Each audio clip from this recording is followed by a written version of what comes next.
Social media says do not use your own money to buy a car or a house.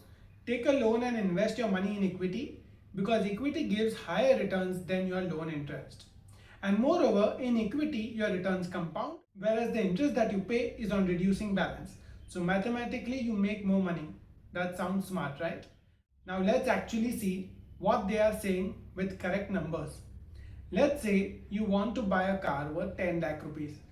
Instead of paying upfront, you take a loan.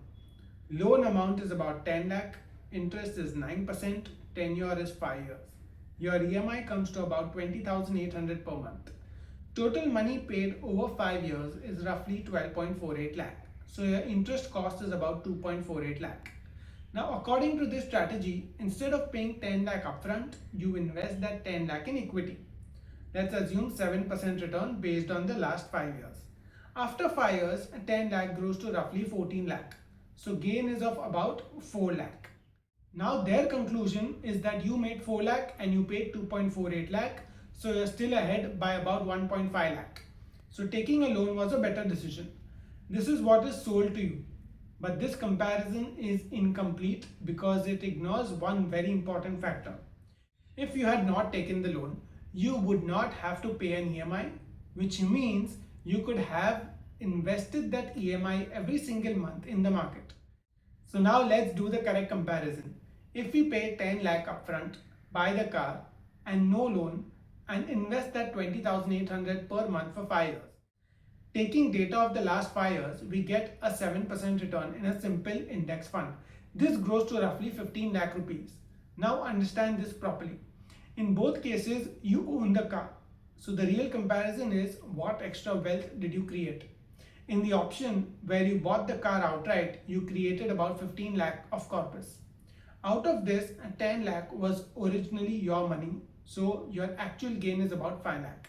In the strategy which social media tells you to take, you invested 10 lakh, which became 14 lakh. So the gain is 4 lakh minus 2.48 lakh interest. So the net benefit comes to 1.5 lakh.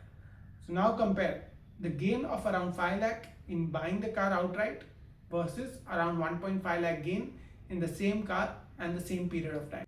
Very different outcome. And this is before you consider taking real life risks. Now let's put a layer of reality on top and understand the problems with taking the loan.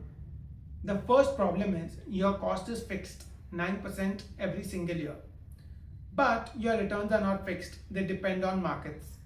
If returns drop to 3 to 4% or become negative, your entire advantage disappears.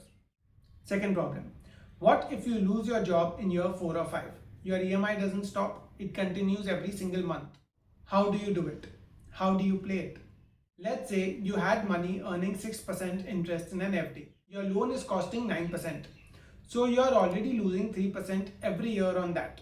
That FD should have never existed. It should have been used to reduce your loan much earlier. Option 2. You use your savings account or liquid fund, which means you are using your emergency fund. Now you have no income and no safety net. If it takes you 6 to 8 months to get a new job, how will you manage your expenses? This is where financial stress begins. Option 3. You sell your equity, but if the markets are down or they have only given 3 to 4% return over the last 5 years, you are forced to sell at the worst possible time. You book lower returns or even losses just to pay your EMI. Now one final situation. Let's say you do not lose your job. Everything went fine and you had a long-term period of home loan of 20 years.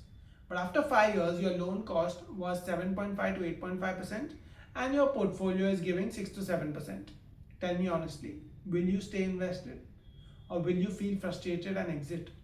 Most people exit here. In times when the markets are not doing well, they exit, and it means that the economy is also not doing well. And when the economy is not doing well, that means there are job losses and business losses. In such situations, you are bound to take the wrong decision because of overwhelming emotions. Hence, you are forced to exit at the worst time, which completely breaks the entire strategy. So what looks smart on Excel falls apart in real life, because personal finance is not just math, it is behavior, it is risk, it is uncertainty. So the next time someone tells you take a loan and invest your money, make sure you are asking the right questions. Not just what are the returns, but also what are the risks. Because in the end, the strategy is only good if you can survive it in real life. I break down such concepts regularly in my newsletter. You can subscribe for it by the link in the description.